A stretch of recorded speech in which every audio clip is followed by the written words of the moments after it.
आइए शुरू करते हैं न्यूज पथ का सफर और सबसे पहले ऐसी तस्वीरें जिनका जिक्र सरे रहा है। ये तस्वीरें सुर्खियों में भी है और सोशल मीडिया पर भी है। इनसे आपका बाखबर होना बेहद जरूरी है क्योंकि चौराहे पर इन्हीं की चर्चा है और चर्चा छत्तीसगढ़ के बस्तर में सनी लियोनी नाम की भी है।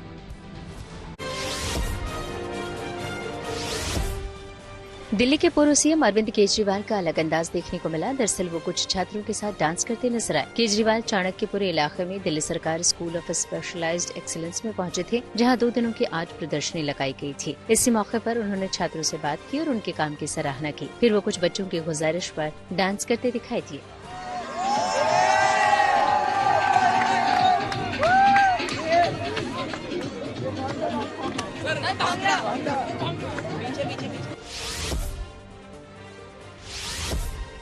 छत्तीसगढ़ के बस्तर में सनी लियोनी नाम लिखकर सरकारी योजना का फायदा लेने का आरोप लगा। ये मामला यहाँ के गांव लातूर का है, जहाँ महिलाओं के लिए चल रही महतारी वंदन योजना के तहत हर महीने 1000 रुपए लेने के लिए फर्जीवाड़ा करने का दावा किया गया। आरोप है कि यहाँ के एक आंगनबाड़ी कार्यकर्ता की आईडी से योजना के लिए रजिस्टर्ड किया गया और इसका पैसा एक शख्स के बैंक खाते में जा रहा था। इसमें आवेदक का नाम सनी लियोनी लिखा गया था। ऐसे में अब कलेक्टर ने इस बैंक खाते को सीज कर वसूली के निर्देश दिए।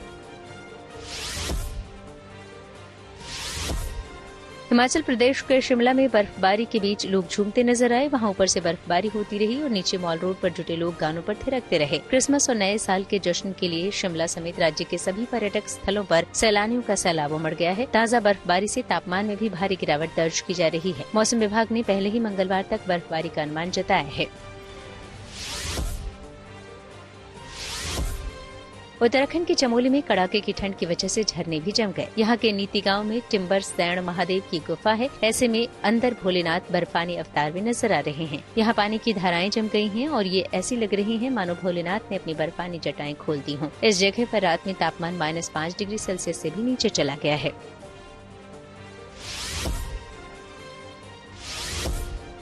गोवा में भी क्रिसमस सेलिब्रेशन की शुरुआत हो गई। वहां बाजार, होटल और क्रूज सज गए हैं। साथ ही मेहमानों के आने का सिलसिला भी शुरू हो गया है। पर्यटकों को आकर्षित करने के लिए होटलों और रेस्टोरेंट ने खास ऑफर भी रखे हैं। जिंदगी का सफर सुहाना हो, इसके लिए सावधान रहना जरूरी है। रोजमर्रा की आपाधापी में कुछ देर बैठकर सोचना समझना भी जरूरी है कि आपके आसपास क्या हो रहा है और जो कुछ हो रहा है उससे हमारी जिंदगी, हमारा परिवार कैसे प्रभावित हो सकता है। इसलिए हॉर्न बजाकर बाखबर करने वाली खबर जरूरी होती है। और आज की ये खबर लखनऊ में बैंक लॉकर तोड़कर लाखों की लूट से जुड़ी हुई है। लखनऊ में इंडियन ओवरसीज बैंक के 42 लॉकर तोड़ने वाले बदमाश और पुलिस की मुठभेड़ हुई। पुलिस ने एक आरोपी और उसके 2 आरोपियों को मुठभेड़ के दौरान गिरफ्तार कर लिया, जबकि दूसरे आरोपियों की तलाश जारी है। लेकिन हैरानी की बात यह है कि पुलिस चौकी से मात्र 100 मीटर दूर इंडियन ओवरसीज बैंक की दीवार में सेंध लगाकर 4 घंटे तक लूट की वारदात को अंजाम देते रहे और पुलिस को इसकी भनक तक नहीं लगी। ऐसे में जरूरी है कि पुलिस प्रशासन और बैंकों की लापरवाही से होने वाली सेंधमारी को लेकर खुद भी सतर्क हो जाए और दूसरों को भी सावधान करने के लिए हॉर्न बजाए।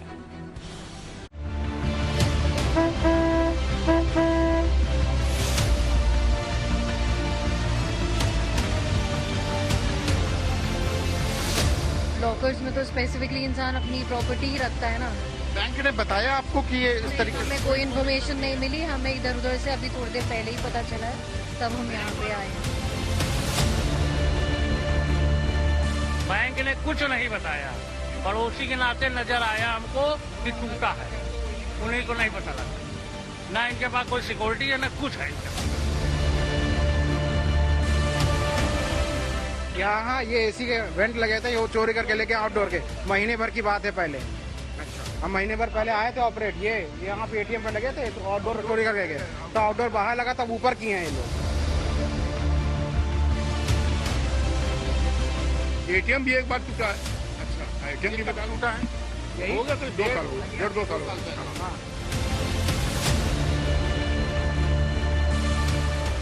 लखनऊ में इंडियन ओवरसीज बैंक में सेंधमारी करने वाले आरोपियों का पर्दाफाश हो गया है। पुलिस और बदमाशों के बीच मुठभेड़ के बाद एक आरोपी को पैर में गोली मारकर गिरफ्तार कर लिया गया, जबकि उसके 2 साथियों को गिरफ्तार कर लिया गया। लखनऊ के जिनहट इलाके के इंडियन ओवरसीज बैंक में चोरों ने सेंध लगा दी और 42 लॉकर काटकर करोड़ों का माल उड़ा लिया। चोरी की इस वारदात ने पुलिस की नींद उड़ा दी। लखनऊ में इंडियन ओवरसीज बैंक में लॉकर तोड़कर रुपया, पैसा और जेवरात उड़ाने वाले चोर अपनी चोरी का जश्न भी नहीं मना पाए थे। इससे पहले ही लखनऊ पुलिस ने उन्हें गिरफ्तार करके बैंक चोरी का पर्दाफाश कर दिया।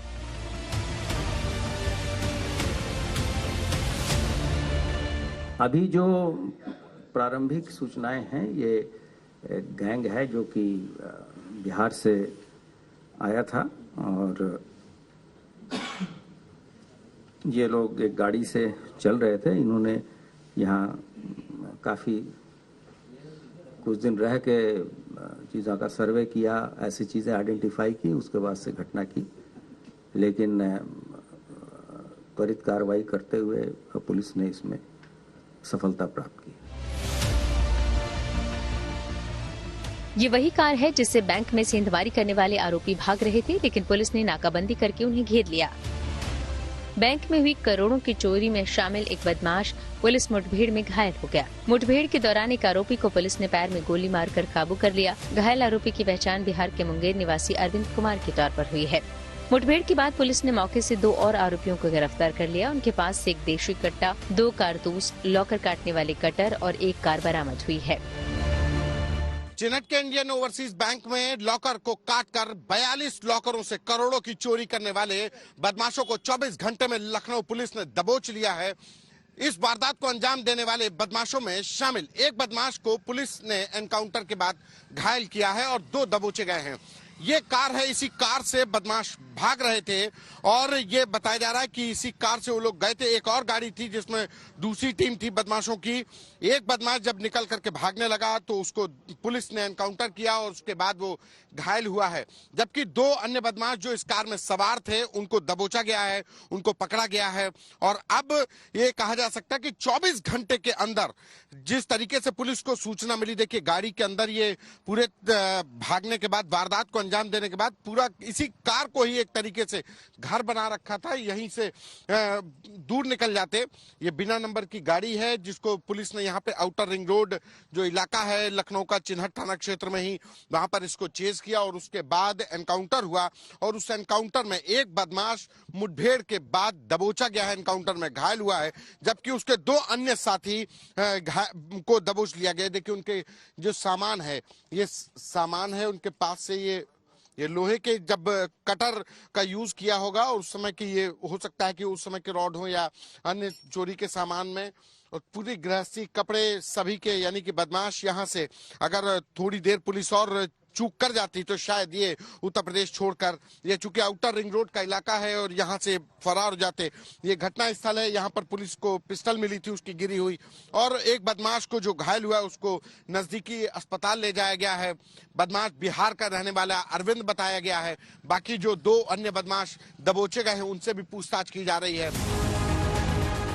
बैंक लॉकर काटकर हुई करोड़ों की चोरी के मामले में पुलिस ने बदमाशों के पास से 1 किलो 889 ग्राम सोना और 1 किलो 240 ग्राम चांदी बरामद की है। बैंक लूट मामले में फिलहाल पुलिस 3 आरोपियों को गिरफ्तार कर चुकी है। बैंक लॉकर लूट मामले में पकड़े गए तीनों आरोपी बिहार के रहने वाले हैं। अरविंद और कैलाश बिंद मुंगेर के हैं, जबकि बलराम भागलपुर का रहने वाला है। वहीं बिहार के लखीसराय का मिथुन कुमार, सोविंद कुमार, सनी दयाल और विपिन कुमार वर्मा अभी फरार हैं। इसमें भी 3 लोग पकड़ लिए गए हैं। कुछ रिकवरी भी लगभग जो सोने की 879 ग्राम तथा चांदी की 1 किलो नहीं, सोने की 1 किलो 879 ग्राम तथा चांदी की 1 किलो 240 ग्राम की रिकवरी हुई है। कुछ पैसे भी मिले हैं, 3 लोग भी मिले हैं और अभी इस पे लगातार अग्रिम कार्रवाई चल रही है। इन बदमाशों की करतूतों को आप सुनेंगे तो होश उड़ जाएंगे। लखनऊ के इंडियन ओवरसीज बैंक के 90 में से 42 लॉकर को काटकर इन्होंने करोड़ों का माल साफ कर दिया। पुलिस के मुताबिक चोर बैंक की दीवार काटकर अंदर घुसे, फिर अलार्म सिस्टम को डैमेज किया और 42 लॉकर काट डाले। देखिए बैंक के ठीक बगल वाला ये प्लॉट खाली है। इसी खाली प्लॉट की तरफ से बदमाशों ने बैंक की दीवार में सेंध लगाई, फिर बैंक के अंदर घुसे। इसके बाद गैस कटर से एक कर 42 लॉकर काटे और करोड़ों के माल लेकर फरार हो गए। लखनऊ के चिन्हट इलाके में एक बड़ी चोरी की वारदात हुई है और चोरी बैंक के अंदर लॉकर काट कर की गई है। ये चिन्हट का इंडियन ओवरसीज बैंक है जिसके अंदर 90 लॉकर थे। स्ट्रांग रूम के अंदर जो लोग अपने जेवरात, अपनी कीमती चीजें वहां पर रखते हैं, उसके करीब 90 लॉकर थे। उनमें से 30 लॉकर दीवार में सेंध लगा करके काट दिए गए। ये इंडियन ओवरसीज बैंक है। अब आज सुबह तब जानकारी मिली जब स्थानीय लोगों ने पीछे बैंक के पीछे की जो दीवार थी वो कटी देखी और उसके बाद अब बैंक के अंदर उन लोगों का पहुंचना शुरू हो रहा है। अंदर जो लोग हैं, जो पुलिस अधिकारी हैं, वो यहाँ पर हैं मौजूद, अंदर जांच कर रहे हैं। लेकिन सबसे बड़ी बात कि इंडियन ओवरसीज बैंक जो अयोध्या लखनऊ नेशनल हाईवे पर स्थित है, वहां पर बदमाशों ने शनिवार रात उस वक्त एक खाली प्लॉट को अपना निशाना बनाया, जिसकी वजह से उन्होंने पहले जो बैंक के पीछे की जो दीवार है उसको काटी और उसके बाद लॉकर, जो 90 लॉकर थे स्ट्रांग रूम के अंदर, उनको काट करके उसमें से 30 लॉकर के जेवरात, जो भी कीमती सामान है, करीब करोड़ों की ये चोरी बताई जा रही है, जिसको जेवरात चोरी करके ले गए। आपका भी लॉकर था सर इसमें? मेरी वाइफ के नाम लॉकर था। अच्छा, कब से लॉकर था? क्या ये लोग एनुअली कितना चार्ज लेते हैं? ये ईयरली लेते हैं। ईयरली कितना चार्ज? ये 2360 रुपया। 2360 रुपया। हाँ। और आपके जेवरात इसमें वैल्यूएबल्स रखे होंगे कितना? FD भी उसमें लेते हैं। अच्छा, तो आप लोगों के सभी के जो है लॉकर थे इसमें? ये तमाम है? आपका FD के लोग लॉकर नहीं देते हैं और तुरंत बंद हो जाएगा तो ऑपरेट, अगर पैसा नहीं जमा करेंगे तो ऑपरेट नहीं करने देंगे आपको, ये है। तो आज आप लोगों को ये बताया इन लोगों ने इन्फॉर्म क्यों नहीं बताया? कुछ नहीं बताया। लूट की इस वारदात के बाद लखनऊ पुलिस अब एक्शन में है और बदमाशों की धरपकड़ जारी है और लूटपाट के खुलासे के लिए 6 टीम लगाई गई है। इसमें क्राइम ब्रांच और STF की टीम भी शामिल है। आज दिनांक 23 दिसंबर 2024 को ये जो जल सेतु क्षेत्र पड़ता है ग्राम लौलाई के पास, थाना क्षेत्र चिन्हट में, कल की हुई घटना के कारण पुलिस द्वारा रेगुलर चेकिंग अभियान चलाया जा रहा था। इसी पे क्रम में एक मुखबिर द्वारा सूचना दी गई कि 2 संदिग्ध गाड़ियां यहां से निकल रही हैं जो कल की घटना से कनेक्टेड हो सकती हैं। इस सूचना का संज्ञान लेकर क्राइम टीम पूर्वी और थाना चिन्हट की पुलिस मौके पर पहुंची और चेकिंग अभियान उस एरिया में शुरू कराया गया। जब वो गाड़ियां वहां से पास हो रही थी तो पुलिस द्वारा उनको रोक के उनसे पूछताछ करने का प्रयास किया गया। इसमें से एक गाड़ी से एक व्यक्ति द्वारा पुलिस पर फायर कर दिया गया और जंगल खेतों की तरफ भागने का प्रयास किया गया। वह बाकी साथी गाड़ी बढ़ा के वहां से भाग गए। पुलिस द्वारा बचाव में सिखलाए हुए तरीके से जवाबी फायर किया गया, जिसमें उस व्यक्ति के पैर पे गोली लगी है। उसकी पहचान अरविंद कुमार के नाम से हुई है, निवासी सीताकुंडी, जनपद मुंगेर, बिहार का है, रहने वाला है। इसके पास से कल की घटना से कनेक्टेड कुछ सामान प्राप्त हुआ है। पुलिस द्वारा व्यापक चेकिंग अभियान पूरे जनपद स्तर पर भी कराया जा रहा है कि जो भी और संदिग्ध लोग साथ इनके हैं उन पे भी जल्द से जल्द उनकी गिरफ्तारी या कार्रवाई की जा सके उन पे। लखनऊ के चिन्हट इलाके में इतनी बड़ी चोरी की किसी को भनक तक नहीं हुई। आरोपी करीब 4 घंटे तक बैंक में रहे। ऐसे में सवाल उठना लाजिमी है। सवाल इसलिए भी उठ रहे हैं कि बैंक से मटियारी पुलिस चौकी से महज 100 मीटर दूरी पर है। इसमें कोई अतिशयोक्ति नहीं है कि बैंक के द्वारा जो सुरक्षा के उपाय होने चाहिए वो वहाँ पे नहीं थी। ये हम लोग बैंक के अधिकारियों से और उचित प्लेटफॉर्म पर इस चीज़ों को उठाएंगे। फिलहाल ये काफ़ी संतोष का विषय है कि चीज़ें हम लोगों ने 24 घंटे के अंदर ही सही वर्कआउट की। राजधानी लखनऊ में इतनी बड़ी बैंक चोरी की वारदात के बाद अपराध मुक्त प्रदेश के दावे की पोल खुल चुकी है और लुटे पिटे पीड़ित सड़कों पर आ चुके हैं। ऐसे में जरूरी है कि पुलिस प्रशासन और बैंकों की लापरवाही से होने वाली सेंधमारी को लेकर खुद सतर्क हो जाएं और दूसरों को भी सावधान करने के लिए हॉर्न बजाएं।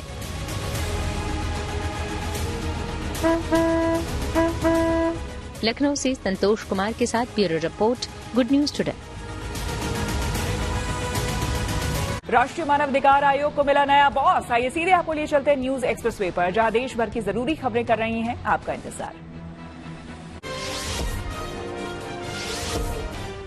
सरकार ने शिक्षा के क्षेत्र में एक बड़ा कदम उठाया और नो डिटेंशन पॉलिसी हटा दी। यानी ये परीक्षा में अच्छा प्रदर्शन न करने वाले छात्र 5वीं या 8वीं में फेल हो सकते हैं। अब तक 8वीं तक के बच्चों को बिना शर्त प्रमोट किया जाता था, लेकिन अब सरकार के नए निर्देश के मुताबिक फेल होने वाले छात्रों को 2 महीने के अंदर दोबारा परीक्षा देने का मौका दिया जाएगा। पर अगर वो दोबारा फेल हो जाते हैं तो उन्हें अगली क्लास में प्रमोट नहीं किया जाएगा। मणिपुर के मुख्यमंत्री एन बीरेन सिंह ने बड़ा ऐलान किया। दरअसल उन्होंने कहा कि अब मैतेई और कुकी समुदायों के नवनियुक्त पुलिस कैडेट्स एक टीम के रूप में एक साथ तैनात किए जाएंगे। मणिपुर पुलिस के करीब 2000 रंगरूट पुलिस अकादमी से पास हुए हैं। इसी से जुड़े एक कार्यक्रम में राज्यपाल के साथ सीएम भी मौजूद थे।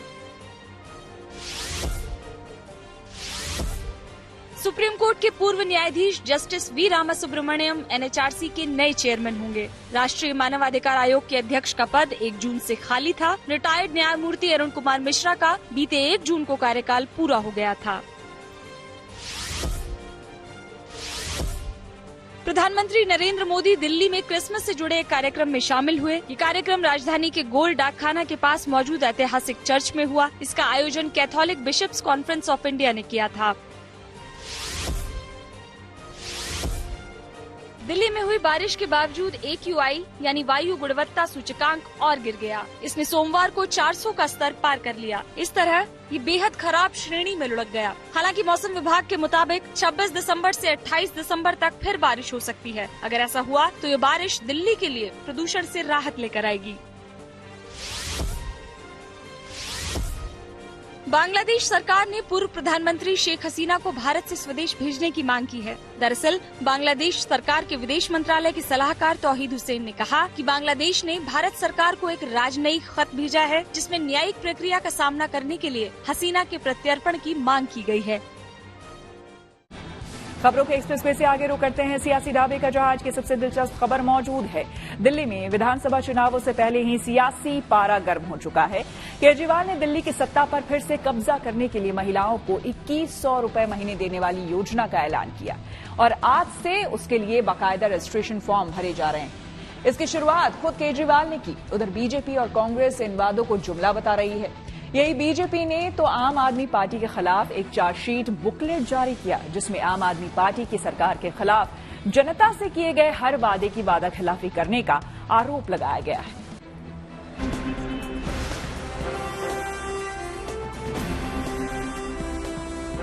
कल से रजिस्ट्रेशन चालू होगा। दिल्ली में जैसे जैसे चुनाव करीब आ रहा है, दावों की रफ्तार भी तेज हो गई है। कोई 2100 रुपए महीने के डायरेक्ट बेनिफिट के डिजिटल कार्ड बना रहा है, तो कोई करप्शन की सियासी चार्जशीट के पन्ने गिना रहा है। अरविंद केजरीवाल खुद मोर्चे पर उतर रहे हैं, जनता के बीच जा रहे हैं। आज वो अपनी योजनाओं के बारे में बताने जनता के बीच पहुंचे। उधर बीजेपी ने आप के खिलाफ आरोप पत्र जारी किया है और केजरीवाल पर कई गंभीर सवाल उठाए हैं।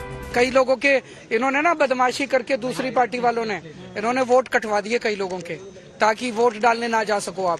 कई बार जाते हो वहाँ वोट नहीं मिलता ना, अब चेक करवाएंगे हम वोट चेक। देखो 2100 रुपए तब मिलेंगे जब वोट लिस्ट में नाम होगा, तो अगर कट गया हो तो अभी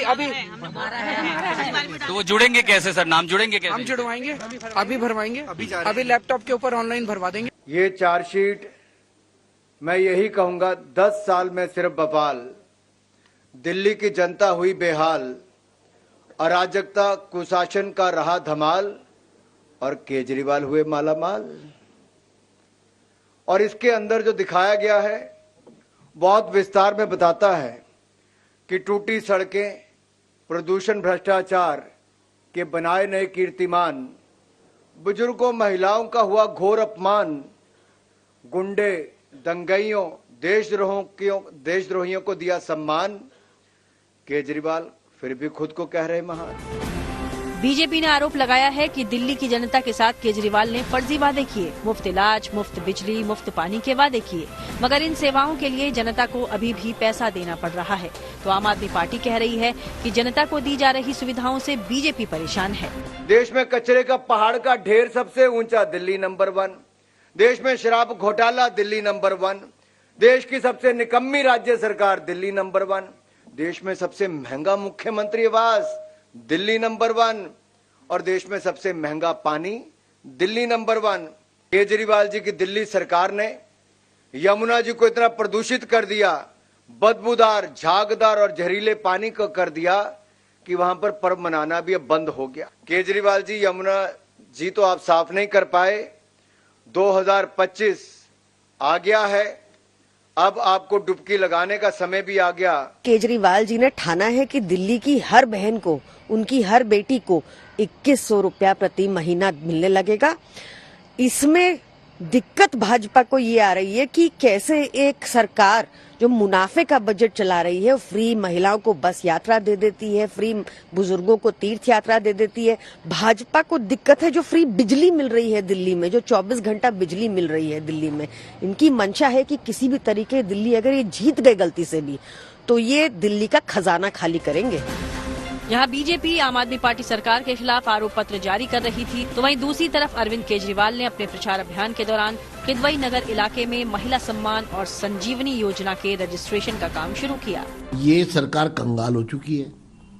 31 सालों के इतिहास में दिल्ली सरकार के डेफिसिट बजट पहली बार आया। 10,000 करोड़ रुपए का लोन मांग रहे आखिरी महीने में, यानी कि महिलाओं को समय पर विडो पेंशन तक नहीं लगा पा रहे हैं, बुजुर्ग महिलाओं को पेंशन नहीं दे पा रहे हैं, नई पेंशन नहीं कर पा रहे हैं, और एक शगुफा छोड़ के चुनाव के मौके पर लोगों की महिलाओं के वोट हथियाना चाहते हैं।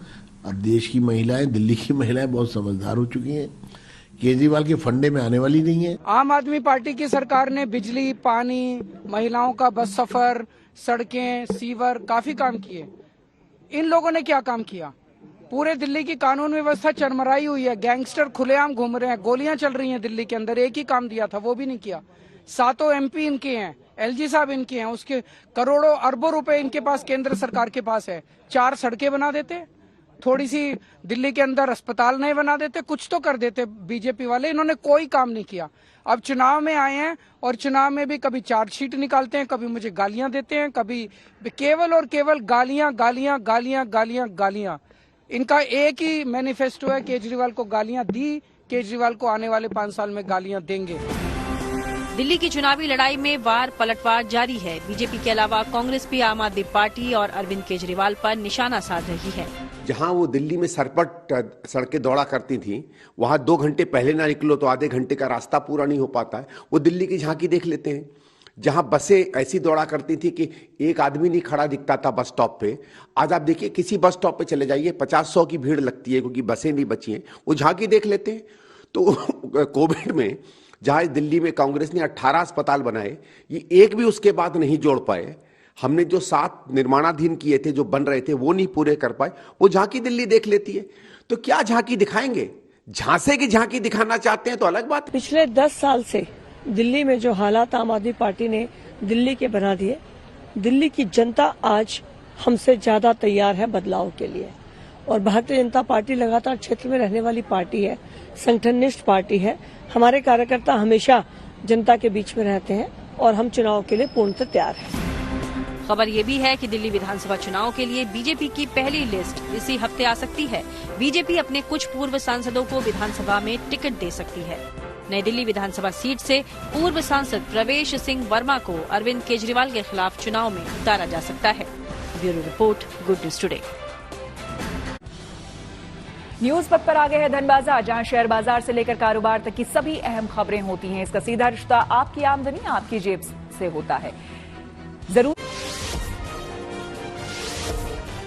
हफ्ते के पहले कारोबारी दिन शेयर बाजार में तेजी रही। सेंसेक्स 499 अंक उछलकर 78,540 पर बंद हुआ। वहीं निफ्टी भी 166 अंकों पर चढ़ा, ये बढ़कर 23,753 पर पहुंच गया। सोमवार को सोने चांदी की कीमतों में उछाल देखने को मिली। सोना 570 रुपए महंगा हुआ। इसके साथ ही दिल्ली में 10 ग्राम सोने की कीमत बढ़कर 78,700 रुपए हो गई। वहीं चांदी भी 1,850 रुपए महंगी हुई। अब 1 किलो चांदी की कीमत बढ़कर 90,000 रुपए पर पहुंच गई।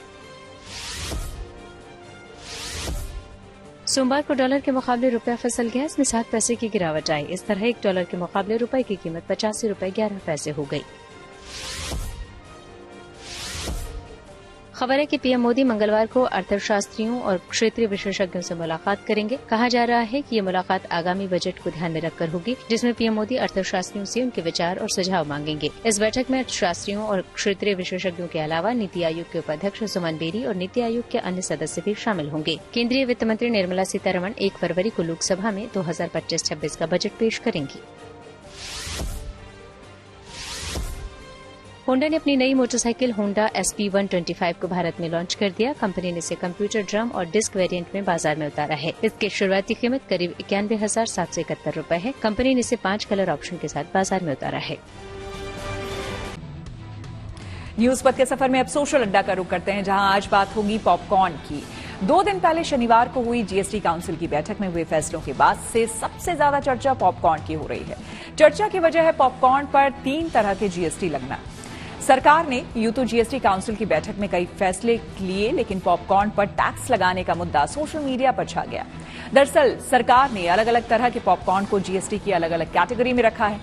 फैसले के मुताबिक रेडी टू ईट खुले पॉपकॉर्न पर 5% जीएसटी, लेबल वाले और डब्बा पैक पॉपकॉर्न पर 12% जीएसटी, तो वहीं कैरामलाइज्ड यानी कि चीनी मिले पॉपकॉर्न पर 18% जीएसटी लगाया गया है। पॉपकॉर्न को जीएसटी की 3 कैटेगरी में बांटे जाने के बाद ज्यादातर सोशल मीडिया यूजर्स भड़के हुए हैं। कुछ यूजर्स ने तो सरकार से सीधा सवाल किया कि सांस लेने पर जीएसटी कब लगा रहे हो। कुछ लोगों ने कहा कि सरकारी खजाने इज्जत से भी भरे जा सकते हैं, लेकिन सरकार लूट मचाकर इन्हें भरना चाहती है। दरअसल पॉपकॉर्न पर टैक्स से सबसे ज्यादा चोट थिएटर में जाकर फिल्म देखने वाले लोगों को पहुंची है, जो पॉपकॉर्न का पैक लेकर थिएटर में फिल्म देखने का मजा लेते हैं। एक यूजर ने तंज कसते हुए कहा है कि अब तो पॉपकॉर्न खरीदने से पहले जीएसटी स्लैब की पढ़ाई करनी पड़ेगी। तो वहीं एक और यूजर ने लिखा है कि कैरामलाइज्ड पॉपकॉर्न पर 18% जीएसटी ऐसा है मानो इसे सुनार की दुकान पर बेचा जाने लगेगा। एक और यूजर ने लिखा है कि पॉपकॉर्न अब सभी स्कैन्स का सरदार बन गया है, लिहाजा इसे फूड इंडस्ट्री का राजा घोषित कर दिया जाए। जाहिर है पॉपकॉर्न एक ऐसी चीज है जिसे अधिकतर लोग खाना पसंद करते हैं। सिनेमा हॉल में तो बिना पॉपकॉर्न खाए फिल्म देखना अधूरा सा माना जाता है। पॉपकॉर्न पर 3 तरह के जीएसटी लगाए जाने के मुद्दे पर हमने कुछ लोगों से बात की और उनकी राय जानी। सबसे पहले तो मैं बच्चों से शुरू करूंगी। सबसे पहले आप मुझे बताइए पॉपकॉर्न कितना पसंद है? बहुत ज्यादा। बहुत ज्यादा। बट अगर पॉपकॉर्न के रेट बढ़ने लग जाए तो तब पॉपकॉर्न खाओगे या नहीं खाओगे? नहीं खाओगे तो छोड़ दोगे पॉपकॉर्न खाना? तब छोड़ दोगे। अभी तो जैसे मूवी एरा चल रहा है, अभी पुष्पा 2 भी रिलीज हुआ है, तो अभी पूरा मूवी वो एरा चल रहा है, तो ऑफ कोर्स पॉपकॉर्न बहुत ज्यादा कॉमन है सबके लिए। और अभी उस पर भी अब जीएसटी लगेगा तो अब सभी को फिर वो होगा, तो हमें भी अब पॉपकॉर्न हम भी अभी यहीं पे मूवी देखने आए हैं, तो हमें भी अभी पता चला कि जीएसटी लगा है, तो ये गलत। लेकिन पॉपकॉर्न एक ऐसी चीज है कि लोग मूवी घर पे बैठ के देखें या बाहर जाके, पॉपकॉर्न हर किसी को चाहिए। लेकिन पॉपकॉर्न पे जीएसटी, वो भी फ्लेवर्स के हिसाब से बढ़ना, ये बहुत गलत बात है, क्योंकि बेसिकली पॉपकॉर्न बहुत कॉमन है, सब हर एक जगह प्रेफर करते हैं। मूवी देखो, फ्रेंड्स के साथ हो, तब भी ऐसे नॉर्मली भी हम बस कोई किसी को बहुत पसंद होता है तो वो नॉर्मली भी प्रेफर कर लेता है। बट अभी बहुत ये गलत बात है कि ये अभी पॉपकॉर्न खाने की चीज़ में भी, वो भी पॉपकॉर्न जैसी चीज़ पे भी जीएसटी लगा रहे, ये बहुत टैक्स, मतलब ये गलत है। जो गवर्नमेंट का है, गवर्नमेंट केवल जो जीएसटी पर काम कर रही है वो केवल टेबल पर कर रही है, वो फील्ड में जाकर काम नहीं कर रही है। गवर्नमेंट चाहती है कि जायजा रेवेन्यू, कोई भी देश, कोई भी गवर्नमेंट हमेशा रेवेन्यू से चलती है, लेकिन बात यह है गवर्नमेंट को नई जो व्यापारी है उन्हें क्रिएट करना चाहिए। मान लो आप 100 व्यापारियों से 1 लाख रुपए टैक्स ले रहे हैं, लेकिन आप चाहते हैं वही, आप टारगेट करते थे 1.5 लाख, आप चाहते हैं वही 100 व्यापारी 1.5 लाख टैक्स दें, जबकि नियम होना चाहिए कि जो आपकी मशीनरी है, जो आपके अधिकारी लोग हैं, वो 100 व्यापारी की 150 व्यापारी करें, ताकि कलेक्शन तभी तो बढ़ेगा। लेकिन हो क्या रहा है कि 100 व्यापारी अगर टैक्स दे रहे हैं, उन 100 से ही टारगेट बढ़ाकर दिया जा रहा है बार बार।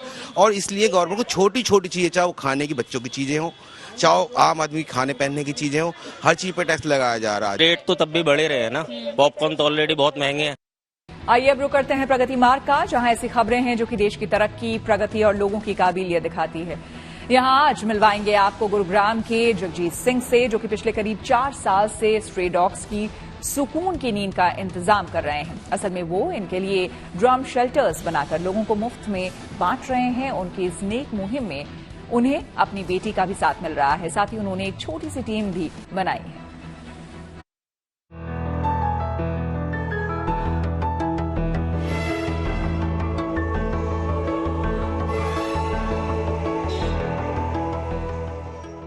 ये जो आप ड्रम देख रहे हैं, ये घर है उन बेजुबानों के लिए जिनकी चिंता करने वाले फरिश्ते आज भी जगजीत सिंह के रूप में मौजूद हैं। इस कड़कड़ाती ठंड में कोई है जो स्ट्रे डॉग्स की चैन की नींद के लिए दिन रात एक किए हुए है। गुड़गांव के रहने वाले जगजीत सिंह जी इंसानियत और दया का एक अनूठा उदाहरण पेश कर रहे हैं, जहां एक तरफ दिल्ली की इस ठंड में हम लोगों को, आप लोगों को, हर किसी को एक सहारे की, एक छत की जरूरत होती है। ठंड के इस मौसम में बेसहारा जानवर है जिनको बड़ी कड़ाके की ठंड का सामना करना पड़ता है। ये उनके लिए एक अनूठा उदाहरण उन्होंने पेश किया है। आप जितने भी ये ड्रम्स देख रहे हैं, वो इन ड्रम्स को एक शेल्टर के रूप में जो है पूरा तैयार करते हैं और उन जानवरों को प्रोवाइड करते हैं जिनको इसकी सबसे ज्यादा जरूरत है। जगजीत सिंह अपने मकान के बैकयार्ड में इन ड्रमों को ट्रकों के जरिए अलग अलग जगह से मंगवाते हैं। फिर इन्हें ठीक करके इसके अंदर गद्दे लगाकर पूरी तरह से रहने लायक बनाया जाता है।